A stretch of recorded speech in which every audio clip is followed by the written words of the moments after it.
Sepertinya nasib emas belum akan bergerak kemana-mana, walaupun kemarin kita sudah tahu akan ada tekanan dari geopolitik. Ternyata dia tertahan di 2037 dan turun lagi ke 2019 atau 2020.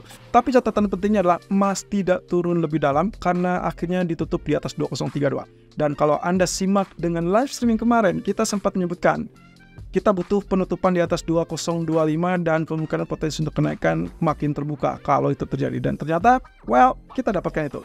Jadi penutupan di atas 2025 harusnya membuka peluang untuk kenaikan lebih lanjut, tapi kita akan lihat dari US dollar dan juga treasury yield-nya terlebih dulu. Oke, inilah grafik US dollar, di mana grafik menunjukkan candlestick bergerak sideways dan ditutup dengan doji candle. Lagi-lagi, volumenya terbatas dan juga market masih kebingungan menantikan apakah dia akan tembus di bagian atas atau tembus bagian bawah. Karena kita punya level resisten di area dekat 104 atau bahkan 104.40-an atau bahkan level support di bawah level 1300.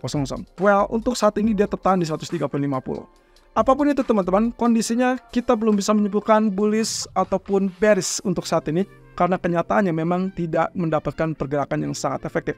Jadi sebetulnya untuk emas pun relatif bergerak sideways, jadi sell dekat resisten, buy dekat support sangat wajar untuk Anda lakukan, tapi selalu gunakan stop loss di atas ataupun di bawah supportnya. Oke, sekarang kalau kita lihat di sini, candlestick dengan doji candle seperti ini berarti harusnya kita akan dapatkan penurunan untuk US dollarnya. Simpelnya seperti itu, tapi tidak semudah itu. Karena kita akan berhadapan dengan data Jones Job Opening di malam hari, dan itu bisa positif ataupun negatif untuk dolar, termasuk kondisi geopolitik yang tergantung dari pidato Biden. Saat ini, kalau kita asumsikan dolar mungkin akan bersifat sebagai safe haven, maka dia akan mulai kenaikan, dan itu juga akan mendukung untuk emasnya. Jadi satu sisi dia naik, emasnya juga akan naik kalau statusnya sebagai safe haven. Tapi di lain sisi, kalau cuma naik gara-gara data ekonomi, hati-hati. Mungkin dolarnya naik, tapi emasnya turun. Nah, tapi dalam hal ini kalau kita lihat dari grafik H4, lagi-lagi saya berpikir ini potensi untuk kenaikan yang mungkin relatif singkat. Jadi kalaupun misalkan kita perhatikan di sini, saya masih berpikir kita masih tetap terjebak dalam pola yang sama. Jadi kalaupun ini akan terjadi, kita mungkin akan lihat dulu 103.00. Tapi satu sisi, faktor fundamental, faktor geopolitik, itu yang akan berperan serta. Jadi hati-hati juga, break area 104 sangat potensial, terutama jika data Jones Job Opening jauh lebih kuat dari perkiraan. Saya abaikan sedikit dengan apa yang dikatakan ataupun dipidatokan oleh Biden nanti malam, karena kemungkinan potensinya kita akan melihat Jones Job Opening lah yang akan menjadi figur utama. Dan Biden mungkin tidak akan nekat itu untuk memicu perang dengan Iran. Jadi kemungkinan potensi kenaikan masih akan ada terkait dengan potensi data ekonomi. Tapi kalau data ekonominya ternyata menunjukkan lebih lemah, kita juga bisa dapatkan penurunannya. So, masih 50-50 ya. Jadi kita anggap ini masih tetap sideways. Apapun yang terjadi tergantung dengan nanti malam. Di lain sisi, posisi dari apa yang kelihatan di grafik US Treasury Yield, ternyata dia tetap rejection, kemudian dia tembus level support. Ini cukup menyenangkan. Kalau lihat seperti ini, pullback sedikit, lalu kemudian dilanjutkan penurunan, dan berarti otomatis kita akan lihat level di bawah 3,9 atau 3,9 tepat ya, kurang lebih situ. Nah saat ini dia di 4,053%. Jadi kalaupun naik, saya anggap dia pull up yang retest resisten mungkin 4,0% atau 4,1 lah ya. Tapi kalau sampai dia naik bullish, itu berarti tanda-tanda bahwa dia siap untuk naik lebih lanjut, dan saya lebih prefer tekanan dari US Treasury Yield yang akan menekan emas. Itu dengan catatan kalau dia betul-betul naik.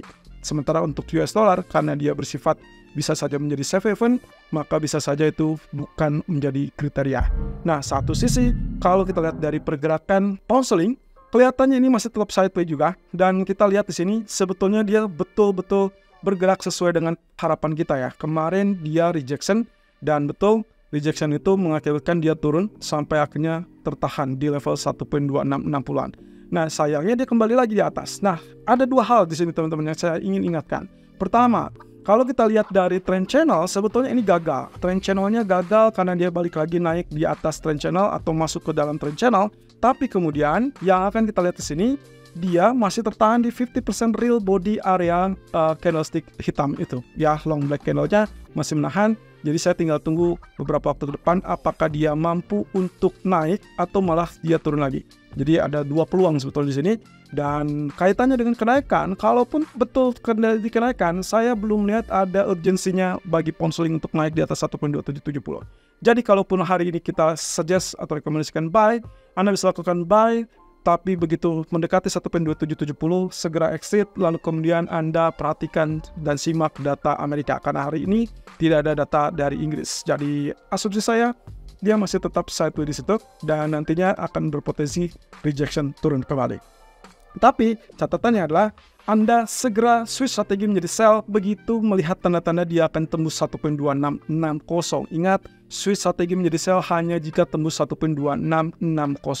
Di daily chartnya kita masih tetap ada potensi descending triangle. Jadi itulah sebabnya sideways masih tetap menghantui pound sterling. Crude oil mengalami penurunan, apakah dia saatnya turun? Apakah saatnya dia lelah? Oke, saya lihat dulu dari daily. Kalau kita bicara tentang daily-nya, yes, I agree with that. Kemungkinan potensi penurunan akan terjadi karena candlestick ditutup dengan bearish dan itu berarti dark cloud cover. Tapi saya berharap dia tidak turun di bawah level 74 karena itu adalah level support yang cukup efektif untuk saat ini. Jadi saya anggap penurunan potensi $2 dan itu sudah selesai. Kemudian yang tak kalah penting lagi, lihatlah di grafik H4. Saya buat trend channel atau trend line di sini. Saya hubungkan kedua ataupun ketiga garis tersebut atau titik dan ternyata ini adalah yang kita dapatkan. Jadi sebetulnya kalau misalkan lihat dari sini, harusnya masih ada kekuatan untuk bullish teman-teman. Ya, jadi ini masih tetap bisa mendorong di atas 79.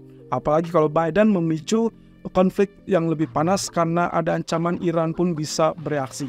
Dan tapi kalau misalkan Biden ternyata pilih jalur yang damai, jalur diplomasi, maka kemungkinan yang akan kita dapatkan adalah penurunan. Dan itu berarti terkait dengan level 50% ataupun ya bagian tertinggi 78.30.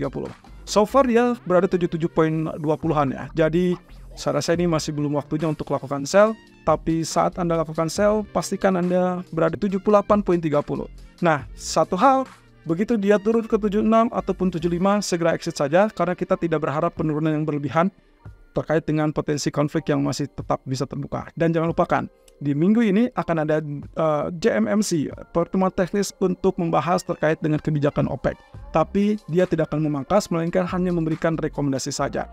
Nah, kemudian kalau kita perhatikan dari grafik gold, ya grafik VK1 kemarin dia turun, tapi masih cukup aman karena dia tidak tembus di bawah 2015. Jadi saya masih tetap buy dan kemarin pun tadi malam lebih tepatnya dia cuma turun sampai titik ini teman-teman. Kemudian dia naik dan artinya TP pertama kita harusnya sudah sentuh dan masalahnya adalah TP kedua. Tapi tidak apa-apa. Untuk hari ini harapan saya adalah dia tidak turun di bawah areal orange saja dulu. Ya, artinya tidak diperlukan ataupun tidak ingin untuk ada penurunan di bawah 2020. Tapi kalau itu terjadi, jangan langsung switch sell. Saya lebih prefer Anda switch sell kalau betul-betul dia confirm tembus 2015. Ya, selama dia tidak tembus 2015, ini masih tetap dalam jalur potential buy. Jadi ceritanya, jalur utamanya kalau dia turun di sini, saya prefer buy. Kalau dia turun masih tetap tertahan di atas 2015, saya prefer buy.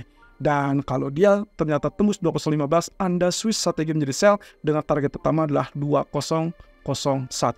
Nah, terkait dengan hal tersebut, basis pandangan saya adalah hati-hati dengan level ini. Areal ini masih tetap akan berpotensi untuk menahan. Tapi kalau sampai dia naik di atas 2040-an, maka target 2048 sangat potensial untuk terjadi. Ini juga didukung dengan grafik H4. Kemarin kita memperkirakan kenaikan tertahan, betul, dia kenaikannya tertahan dan inilah yang terjadi, rejection, kemudian dia rejection juga. Jadi secara agregat target kita tercapai. Nah, tinggal permasalahannya untuk saat ini semua ini akan sangat ditentukan dari apakah dia bisa tembus apa enggak. Walaupun demikian, harapan saya adalah rejection turun terlebih dulu terjadi dan kali ini 2020 sampai 2024 adalah area yang cukup saya rasa prospektif ya untuk lakukan buy dengan harapan berikutnya dia naik dan kenaikan berikutnya yang akan dipertanyakan apakah 2035, 2037 ini akan tebus apa tidak. Saya sih prefernya ini akan tebus dan akhirnya kita akan bertemu dengan 2048 ataupun 2045. Lalu kemudian nantinya di sini akan ditentukan terkait dengan data ekonomi tentunya. Kalau ternyata data ekonominya relatif lebih lemah, oke, kita akan dapatkan kenaikan lanjutan dan target berikutnya adalah 2055, 2060. Tapi kalau ternyata data ekonominya relatif lebih kuat dan secara mengejutkan sangat kuat, kita akan dapatkan penurunan kembali, dan itu sangat potensial turun di bawah 2035 dan targetnya berarti 2020. So preferable untuk sell kalau misalkan gagal tembus 2045. Tapi kalau misalkan di 2033, 20 ini, saya masih prefer ada ancaman untuk kembali naik seperti itu. Karena kita punya trend channel yang baru. Bagaimana nasibnya kalau misalkan tembus 2020? Saya tidak prefer untuk lakukan sell, tapi boleh lakukan sell 2015 karena itu potensinya kembali ke jalur yang kemarin. Ya, jadi potensinya secara bertahap harus kita lihat secara proporsional.